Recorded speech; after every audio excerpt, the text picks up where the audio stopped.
Hi everybody, this is Kevin Lim from Mean Noodles here in Hong Kong. Today I'm going to be sharing with you a falafel recipe, but in this case I'm actually changing the chickpeas to edamame. As some of you remember from the chicken lettuce wrap recipe, I ordered a lot of edamame and I opened my fridge one day and there was just a lot sitting there. So I was figuring out what to do with all the leftover edamame. In this recipe I'm going to make a edamame falafel, also with the edamame hummus. So please join me and let's get started. Let's go!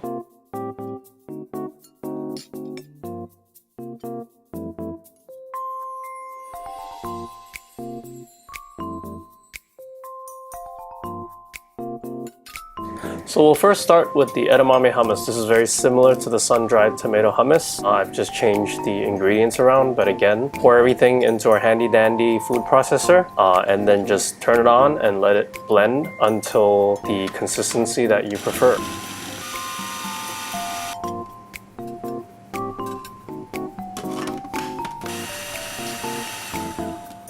And then once it's done, just scoop it into a bowl and just put it aside, and then you can prepare the falafel next.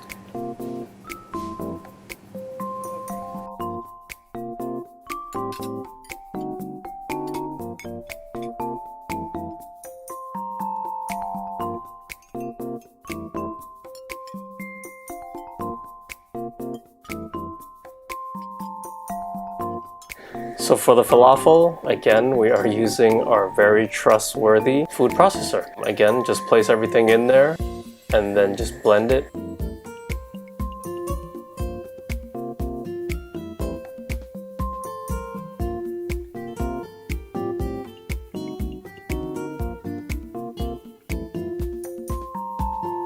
It will be a little bit harder to blend compared to the hummus because there's no liquid. So you would just have to, from time to time, just turn it off and then just brush the sides down and then let it blend again until you get it to a relatively fine consistency. You don't need it to be super fine, but you want it to be more pasty so that it can actually stick together and form a ball.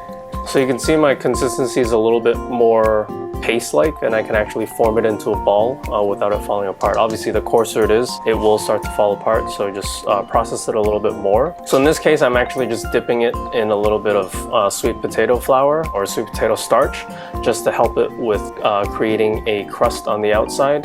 We need that crust created because the consistency is still a little bit soft and it does tend to break apart. If you like, you can actually add some flour to the paste. In this case, I'm actually creating a vegetarian and also a gluten-friendly recipe. So it's actually meat-free and also gluten-free. So after you make it, you can actually just stuff it into a pita pocket. In my case, I'm only putting cucumbers in there and some cilantro just to be a little bit more refreshing. But feel free to add some tahini sauce just to give it an extra kick to it, an extra dimension. And you can also use yogurt sauce that will be a little bit more refreshing and give it a tang. So this is how you make my falafel recipe. Please feel free if you prefer to use any other beans, but make sure you dry them. So you can also substitute the sweet potato starch that I have used, and you can actually use regular flour if you prefer. And also you can switch out the hummus recipe. You can also use the sun-dried tomato hummus recipe that I've made previously. You can mix and match these. So if you like this recipe, please like, subscribe, and hit that notification below. And if you have any questions, please leave that in the comment field below, and I look forward to seeing you soon. Bye!